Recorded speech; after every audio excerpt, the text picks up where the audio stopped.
OK, pour ce qui est des connecting rods sur le crankshaft, dans le livre, il parle de le jeu axial des bielles sur la pin.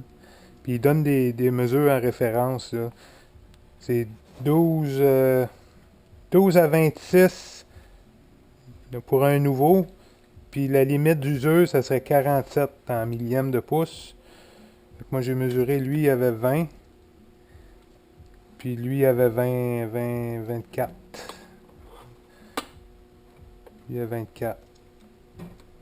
24, puis le 24, il rentrait pas l'autre bord.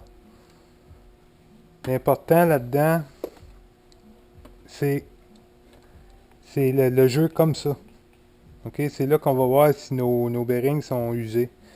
Fait que en tenant la bielle bien appuyée là, sur sur le washer, c'est sûr que comme ça, là, c'est normal. Là.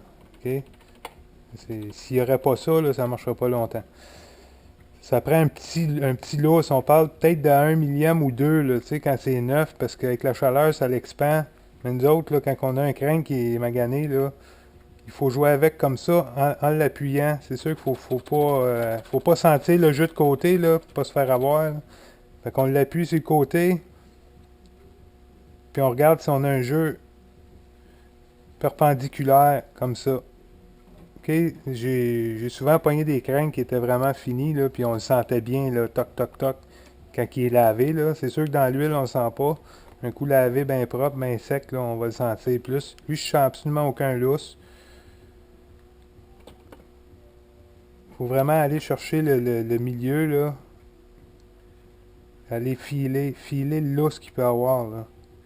Lui non plus, je sens rien. Fait que les bielles, c'est numéro un aussi.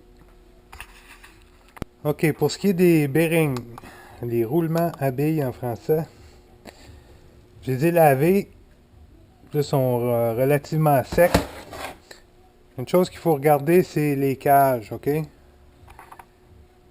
Les cages, je sais pas si on peut voir comme il faut, là. Pas de ma petite lumière ici. OK, fait que la cage, à l'intérieur, on voit que celle-là est en métal, là. Celle-là en bas est en plastique.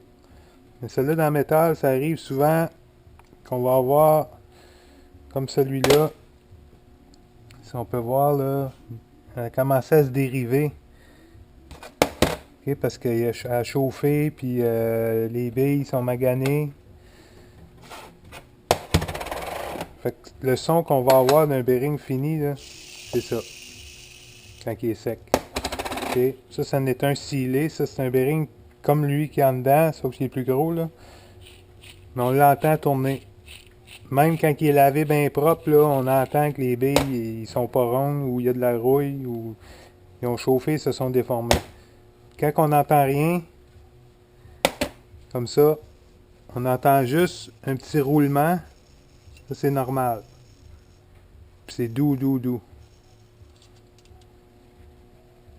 Puis on va le sentir aussi en appuyant fort, puis en tournant, là, si un bearing est magané, on va sentir toutes les petites bosses là, dans les billes. Fait que ça, c'est numéro un. Ceux du centre, on décolle les cils, puis on va venir les tourner aussi.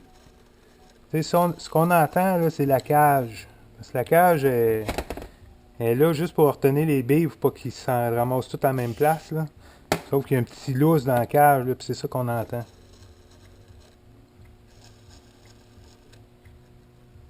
Puis en les tournant comme ça, je sens rien là, qui accroche.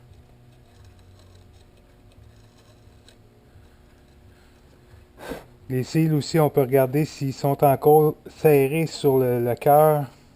S'ils seraient lousses, là, puis qu'ils tourneraient quasiment tout seuls, là, les cils seraient finis, il faudrait ouvrir le crank complètement pour aller changer les cils et les bearings. Mais là, on voit que c'est serré encore. Il est très stiff à tourner. Ça aussi, c'est un bon signe, c'est très bon. L'autre côté, c'est la même chose. Là, j'entends quasiment rien. C'est doux. Puis lui, à l'intérieur, qui a un seal, c'est un seal comme ça qui a à l'intérieur. Lui, je sens qu'il y a une résistance parce que le seal, il fait sa job. Souvent, ce qui va arriver, là, il va y avoir un bearing qui est très bon, mais il y a eu des défauts de crank. Puis les cils, ils décollaient. On va essayer de le décoller, lui. C'était des défauts de cils. Tiens. Les cils, ils décollaient comme ça parce qu'ils étaient mal. Ils étaient mal rentrés à la compagnie ou mal collés, là, mal clippés. Puis ils se ramassaient entre le balancier et le bearing. Là. Il faisait juste popper le cil comme ça, là, puis là, ça faisait que ça lavait tous les bearings, puis ça scrapait les bearings du bout, juste à cause du cil. Ça, on le voit bien quand ça arrive, ça. On voit entre les deux, entre le balancier et le bearing, là, faut qu'on...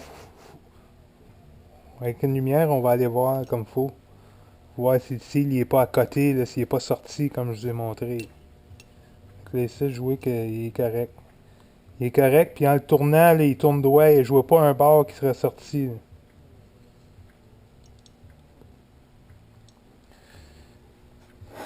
Fait que tous ces signes-là, ça me dit que je remets ça dedans, ce beau crinque-là, avec la graisse neuve, des cils neufs. Puis il va me rester à mesurer les pistons puis les cylindres.